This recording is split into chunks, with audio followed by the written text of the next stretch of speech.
Good morning students.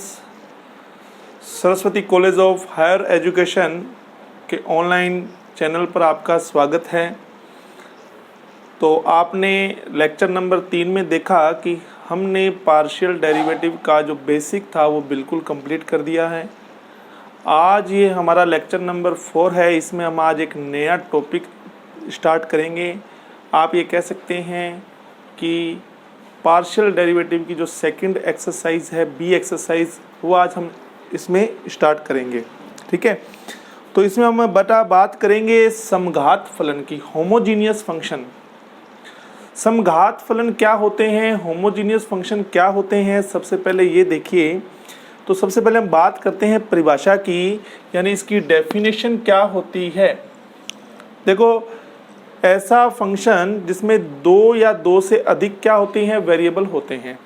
2 और more than 2 variables इस function में होते हैं।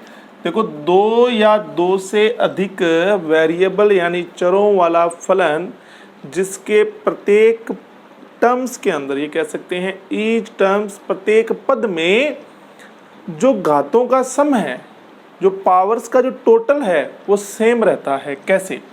देखो, यहाँ पर मैं 2 वेरिएबल वाला एक फंक्शन लेता हूँ। देखो, ये f(x,y), ओके। अब देखो, ये फॉर्मूला लिखा हुआ आपके सामने एक तरीके का। देखो इधर, ये फॉर्मूला ही है। अब बताओ, ये जो 2 वेरिएबल वाला जो फंक्शन है, इसके प्रत्येक टर्म्स के अंदर आप घातों का योग बताइए। टोटल जो सम है किसका, पावर्स का, कितना है। देखिए, यहाँ पावर का सम कितना है, टोटल हाईएस्ट पावर कितनी है, 2। यहाँ कितनी है, 2। यहाँ कितनी है, 2। तो आप ये कहेंगे कि प्रत्येक पद के अंदर x और y की घातों का योग यदि बराबर है, x और y की जो पावर्स का जो सम है वो इक्वल है, तो ऐसे बेटा फंक्शन को हम बोलते हैं होमोजीनियस फंक्शन। ये होमोजीनियस फंक्शन है। और भी बहुत से एग्जाम्पल आप लिख सकते हैं। ऐसे 3 वेरिएबल फंक्शन भी आ सकता है आपके पास में। ठीक है, x² yz plus xy² plus x, ये मैं अपनी मर्जी से लिख रहा हूँ, कोई मतलब वो कोई रूल नहीं है इनको लिखने का, तो मैं आपको समझाने के लिए बता रहा हूँ। अब बताओ, यहाँ टोटल कितना है पावर का, बताओ 4। यहाँ कितना है, 4। तो आप कहेंगे सर ईच टर्म्स में पावर का जो टोटल है वो इक्वल आ रहा है। अगर पावर का टोटल इक्वल आता है तो उसे हम बोलेंगे होमोजीनियस फंक्शन। ये दोनों ही होमोजीनियस फंक्शन हैं। अब आती है बेटा डिग्री, क्या कि होमोजीनियस फंक्शन तो है पर कितनी डिग्री का है। जब भी डिग्री बेटा आपने फाइंड करनी है तो जो गिवन फंक्शन है ना, उसको इस फॉर्म में आपको रिप्रेजेंट करना पड़ेगा। यानी फंक्शन की ईच टर्म्स को, यानी प्रत्येक पद को आप y/x की फॉर्म में चेंज करेंगे। और y/x की फॉर्म में चेंज करने के लिए आपको कॉमन क्या लेना पड़ेगा, x। और जितनी x की पावर बाहर कॉमन आएगी वो पावर ही क्या होती है, डिग्री होती है। अब आप अगर y कॉमन लेते हैं तो आपको बेटा टर्म्स जो है आपके पास में बनेंगी x/y। अब चाहे आप x/y की टर्म्स बनाओ, चाहे y/x की। चलो, इस फंक्शन की डिग्री देखते हैं। चलो अपने कितनी है। वैसे तो देखने से पता लग गया आप ईच टर्म्स, मतलब ये सेकंड ऑर्डर, या ये कह सकते हैं 2 डिग्री का होमोजीनियस फंक्शन है। इस होमोजीनियस फंक्शन डिग्री 2 है। कैसे चेक करते हैं किसी फंक्शन की डिग्री, तो आप ये देखो, ये फंक्शन गिवन है आपको, f क्या था, x² plus y² plus 2xy। ये आपके पास में फंक्शन गिवन है। अब इसमें से बेटा आप x² कॉमन ले लो। क्या इस फंक्शन का ईच टर्म्स जो है वो y/x में चेंज हो जाएगा। देखो, इसे प्रत्येक पद जो है वो y/x की फॉर्म में आ जाएगा। तो जब बेटा देखो, तो आप कहेंगे सर ये जो फंक्शन जो बना ना इस ब्रैकेट के अंदर, ये फंक्शन अब कौन सा बन गया, y/x की टर्म्स का बन गया। ठीक है ना। तो y/x बनाने के लिए कितनी पावर आपने कॉमन ली, 2 पावर। तो बस ये 2 ही क्या कहलाती है, डिग्री। तो आप कहेंगे सर ये फंक्शन 2 डिग्री का होमोजीनियस फंक्शन है। अब यहाँ देखिए, यहाँ आप बेटा देखो, अब ये जो देखो इस फंक्शन को देखो आप, ये 3 वेरिएबल वाला है। ये सिर्फ मैं 2 वेरिएबल वाले की बात कर रहा था। ठीक है ना। 3 वेरिएबल वाले की डिग्री कैसे पता लगाते हैं, देखिएगा। ठीक है, 2 वेरिएबल वाले में तो क्या होता है, या तो x/y बनेगा या y/x बनेगा। ठीक है, 3 वेरिएबल वाले में वेरिएबल 3 है, तो बेटा यहाँ जो आपके पास में आपने x की पावर n कॉमन ली और फंक्शन में 2 तरह की टर्म्स बनेंगी, एक तो y अपॉन एक्स वाली और एक z अपॉन एक्स वाली, ठीक है ना। तो y अपॉन एक्स और z अपॉन एक्स बनाने के लिए जितनी पावर आपने कॉमन ली वो उसकी डिग्री हो गई। बताओ कितनी पावर कॉमन लेनी पड़ेगी? तो आप कहेंगे सर यहाँ ये चीज़ बनाने के लिए हमें कितनी पावर कॉमन लेनी पड़ेगी, बताओ बेटा। तो आप कहेंगे सर हमें 4 पावर कॉमन लेनी पड़ेगी। कितनी पावर कॉमन लेनी पड़ेगी? 4। तो 4 पावर अगर आप कॉमन लोगे तो इस फंक्शन में जो प्रत्येक टर्म्स है वो y upon x into z upon में एक्स, y अपॉन में एक्स का whole square into z upon में एक्स, और ये रहेगा y अपॉन में एक्स इंटू जेड अपॉन में एक्स। यानी आप कहोगे कि सर कितनी डिग्री हो गई इसकी? 4 डिग्री हो गई। तो आप तो 2 तक याद रखिए एक बार। आप कहेंगे सर होमोजीनियस फंक्शन है या नहीं है, ये कैसे पता लगता है? प्रत्येक पद में घातों का योग बराबर होना चाहिए, तो आप कहेंगे होमोजीनियस फंक्शन है, ठीक है। अब फंक्शन आपके पास 2 वेरिएबल वाला भी आ सकता है, मोर देन 2 भी आ सकता है। अब जैसे इस फंक्शन की बात करें, इसकी डिग्री पता लगानी है, तो इसमें से x की इतनी पावर कॉमन लो कि ईच टर्म्स जो है ना फंक्शन की वो y अपॉन में x, अगर आप y की पावर कॉमन लेते हो तो x अपॉन y में चेंज हो जाए। जैसे मैंने इस फंक्शन में x की पावर 2 कॉमन ली, ईच टर्म जो है वो y अपॉन x की टर्म्स में चेंज हो गई, तो आप कहेंगे y अपॉन x बनाने के लिए कितनी पावर कॉमन लिया आपने? 2, तो डिग्री कितनी होगी होमोजेनियस फंक्शन की? 2। इसको आप y से भी कर सकते थे। 3 वेरिएबल वाला जो है ना, अगर इसमें आप x कॉमन लेंगे तो y अपॉन एक्स या z अपॉन एक्स बनेगा।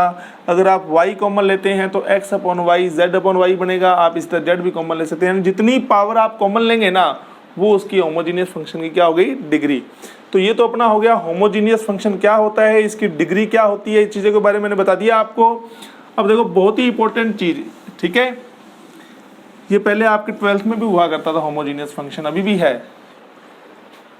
तो देखिए अब सुनिएगा, अब हम बात करेंगे आयलर थ्योरम की। Euler's theorem for homogeneous function. Homogeneous function, homogeneous function के लिए हमारे पास में आयलर थ्योरम क्या होती है? देखो आप, हम बात करते हैं 2 वेरिएबल वाले फंक्शन की। ये देखिए, ये हमें कोई फंक्शन दिया हुआ है, ठीक है, इसकी डिग्री कितनी है? n है। डिग्री कितनी है? n, ठीक है ना। हमें n डिग्री का कोई होमोजीनियस फंक्शन गिवन है, ठीक है, जिसकी डिग्री n है। तो आयलर थ्योरम का स्टेटमेंट क्या कहता है कि x into del f upon में del x plus y into del f upon में डेल वाई इज इक्वल कितना हो जाएगा? n इंटू एफ, यानी f को n से गुना कर देंगे। ये देखिए, ये स्टेटमेंट होता है बेटा आयलर थ्योरम का। इसको याद कर लीजिए कि जब कोई फंक्शन, ठीक है, n डिग्री का होमोजीनियस फंक्शन होता है तो वहाँ पर बेटा आयलर के हिसाब से क्या स्टेटमेंट बनेगा? फिक्स है ये, ठीक है, x into del f upon में del x, y into del f upon में del y and n into f, यानी यहाँ इक्वल में f का मल्टीप्लाइड डिग्री, यानी n यहाँ डिग्री है। अब आप कह दो अगर मान लो 3 फंक्शन वाला आ जाए तो, सॉरी 3 वेरिएबल वाला फंक्शन आ जाए तो इसकी डिग्री बोलो बेटा कितनी है? बोलो डिग्री कितनी है? आप कहेंगे सर इसकी डिग्री n है। अगर इसकी डिग्री n है तो आप इसको कैसे लिखेंगे? x into del f upon में डेल एक्स, यानी आयलर थ्योरम का स्टेटमेंट क्या बन जाएगा? y into del f upon में del y and z into del f upon में डेल z इज इक्वल कितना बेटा? n है। बस चीज़ वही है। अब इसमें z वाला भी मैंने इंक्लूड कर दिया, अंदर z वाले को भी मैंने शामिल कर लिया, ठीक है ना। ये हो गया हमारे पास में बेटा आयलर थ्योरम का स्टेटमेंट। अब हमारा देखो हम क्वेश्चन करते हैं। देखो पहला एग्जांपल लिखा हुआ है, एक फंक्शन गिवन है आपको 3 वेरिएबल में। देखो एग्जांपल की अगर हम बात करते हैं तो आप कहोगे कि सर हमें एक फंक्शन गिवन है x y z, यानी 3 वेरिएबल वाला। क्या है कि 3x² yz plus 5xy² plus 4z की पावर 4, ये फंक्शन गिवन है। क्वेश्चन क्या कह रहा है, देन वेरीफाई आयलर थ्योरम।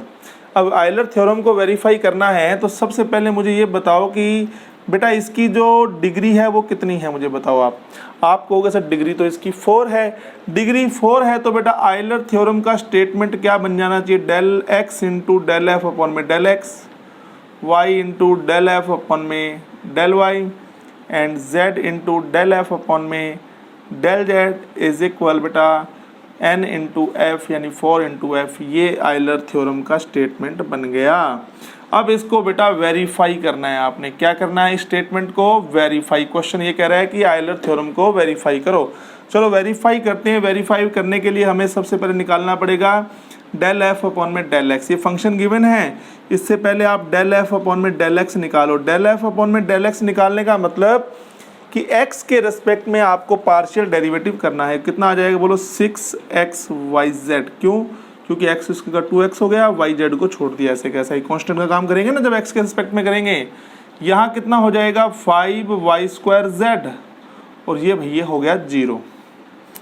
अब आप कहेंगे सर यहाँ अपनी आयलर थ्योरम के हिसाब से ये कह रहा है कि x से मल्टीप्लाई भी करना है, कोई दिक्कत नहीं है। 6x² yz और 5xy²z, ये लो जी।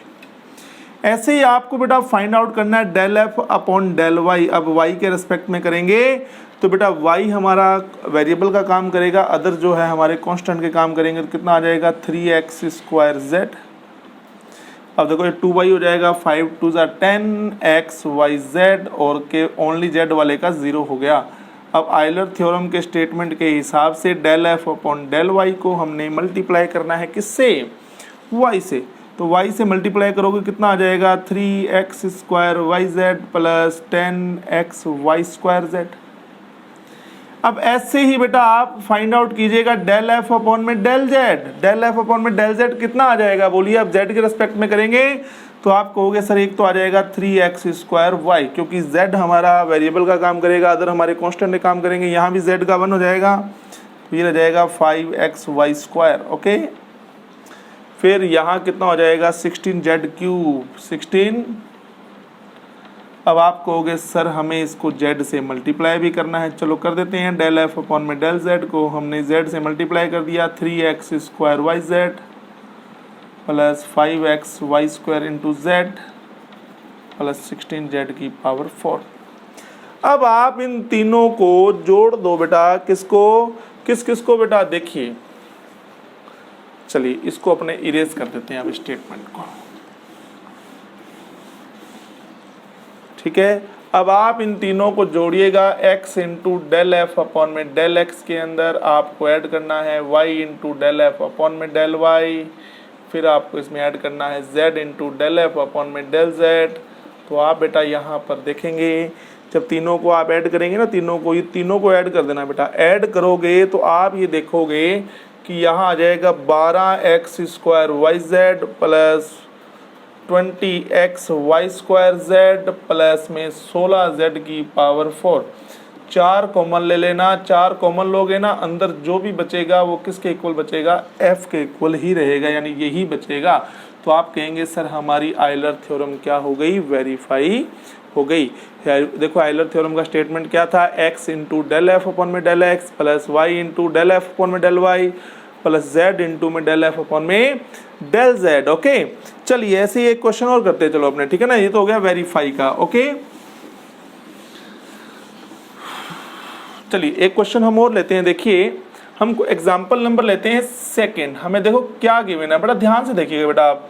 आपको बेटा एक फंक्शन गिवन है कि u is equal sine inverse under root में x माइनस अंडर रूट में y अपॉन में under root x plus under root y. Okay, अब बेटा जब ये साइन इनवर्स इधर आ जाएगा तो ये क्या हो जाएगा, साइन यू, ठीक है। लो जी,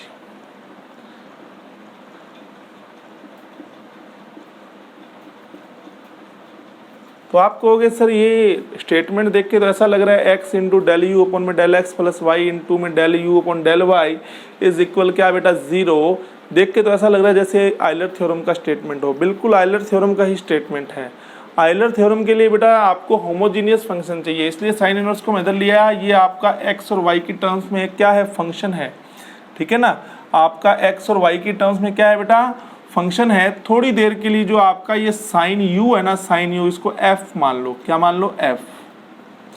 तो देखो अब थोड़ा इजी हो जाएगा आपके लिए। देखिए अब ईच टर्म्स को y अपॉन एक्स की फॉर्म में चेंज करने के लिए क्या कॉमन लेना पड़ेगा, under root x. Under root x आपने न्यूमिनेटर से कॉमन लिया, डिनोमिनेटर से कॉमन लिया, तो आप कहोगे क्या आ गया, 1 माइनस अंडर रूट में y अपॉन में x एंड फिर 1 प्लस अंडर रूट में y अपॉन में x। यानी आप कहोगे सर ये जो फंक्शन है यहाँ x की पावर 0 कॉमन ली गई है, किसके लिए, ईच टर्म्स को y अपॉन में x में चेंज करने के लिए। ईच टर्म को y अपॉन x में चेंज करने के लिए 0 पावर कॉमन ली गई है, इसलिए इसकी डिग्री कितनी हो गई, 0 हो गई। इस फंक्शन f की डिग्री कितनी हो गई, 0। तो आयलर थ्योरम लगाएंगे, कितना हो जाएगा, डेल f अपॉन में del x and y into में डेल f अपॉन में del y is equal 0 into में एफ। ये बन गया आपके पास स्टेटमेंट। अब आप बेटा बड़े चिंतित हो गए कि सर आंसर तो यू में चाहिए था, पर आपने तो सर इसको एफ में प्रूव कर दिया। कोई दिक्कत नहीं, एफ क्या था हमारा, साइन यू। अब एक्स की जगह पर आप वैल्यू पुट करो बेटा एफ की। एफ की वैल्यू क्या है बेटा, साइन यू। एफ की जगह पर एफ की वैल्यू पुट कर दी, साइन यू इज इक्वल कितना, 0। तो आप कहोगे सर ये तो x है ही, साइन यू का हो गया cos u, del u upon में डेल x। साइन यू का हो गया derivative cos u and del u upon del y is equal 0। अब कोस यू मैंने कॉमन किया, 0 में उसका डिवाइड कर दिया। 0 में डिवाइड करोगे तो 0 ही बन जाएगा ना, तो आपके पास रिमेनिंग क्या आ जाएगा, बोलो, del u upon del y is equal 0। तो आप कहोगे सर यही तो हमारा आंसर है। देखिए क्या प्रूव करना था बेटा आपको, यही तो प्रूव करना है, तो प्रूव हो गया। चलो एक ऐसा क्वेश्चन और करते हैं आपके सामने। देखो एग्जाम्पल नंबर 3, ठीक है। तो सबसे पहले मैं आपसे एक आज फिर इस वीडियो में एक क्वेश्चन मैं पूछूंगा आपसे, ठीक है। देखिए क्वेश्चन हमारा क्या रहेगा, देखिएगा सभी बच्चे। क्वेश्चन अभी बता रहे हैं बेटा आपको, रुको। हाँ जी, तो लिखिए बेटा क्वेश्चन हमारा क्या है आज का, जिसका आप बेटा इसका आंसर लिख करके मुझे कमेंट बॉक्स में आप कमेंट करेंगे। क्वेश्चन हमारा है कि आपको बेटा एक फंक्शन गिवन है u is equal to sine inverse x square plus y square upon में x प्लस वाई, ठीक है। u आपको गिवन है sine inverse x square plus y square upon में x प्लस वाई, ठीक है। अब आपको बेटा वैल्यू बतानी है x इंटू में डेल यू अपॉन में डेल x। वही आयलर थ्योरम का स्टेटमेंट है, बहुत इजी सा। डेल वाई की वैल्यू क्या आएगी, ऑप्शन आपके पास में 4 ऑप्शन दे रहा हूं मैं आपको, A B C D, ठीक है। मुझे तो देखो राइट आंसर पता है, आपको बताना है कि इसका राइट आंसर कौन सा होगा, क्योंकि कमेंट बॉक्स में पूरा सोल्यूशन तो लिखा नहीं जा सकता।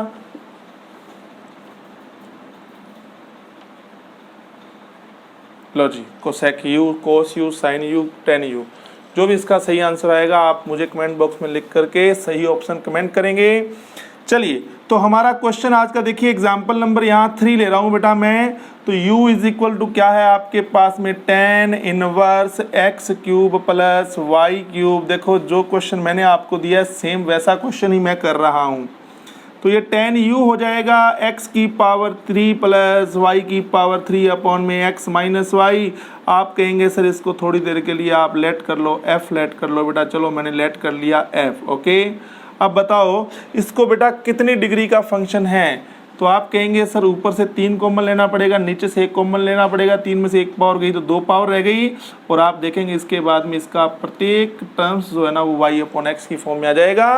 तो ये होमोजीनियस फंक्शन है कितनी डिग्री का, 2 डिग्री का। 2 डिग्री का है तो बेटा f के हिसाब से, चलो आज का ये हमारा जो प्रश्न है इसको तो मैं यहाँ से इरेज कर देता हूँ। अगर इसकी डिग्री 2 है बेटा तो आयलर थ्योरम के हिसाब से स्टेटमेंट क्या बन जाएगा, लगाओ आयलर थ्योरम। आयलर थ्योरम के हिसाब से x इंटू में डेल एफ अपॉन में del x plus y into में डेल एफ अपॉन में डेल y इज इक्वल कितना हो जाएगा आपके पास में n इंटू एफ। n कितना है, 2 इंटू एफ, ओके। अब आप कहोगे सर हमारा आंसर तो आ रहा है किसकी, u की फॉर्म में, हमने आंसर निकाल दिया है f की फॉर्म में, put the value of f। ठीक है, f की वैल्यू कितनी है आपके पास में, बोलिए। आप कहेंगे सर f की वैल्यू थी हमारे पास में 10u। देख लो आप 10u को ही तो आपने f लेट किया था। जहाँ जहाँ आपके पास में f है वहाँ 10u आ जाएगा, ऐसे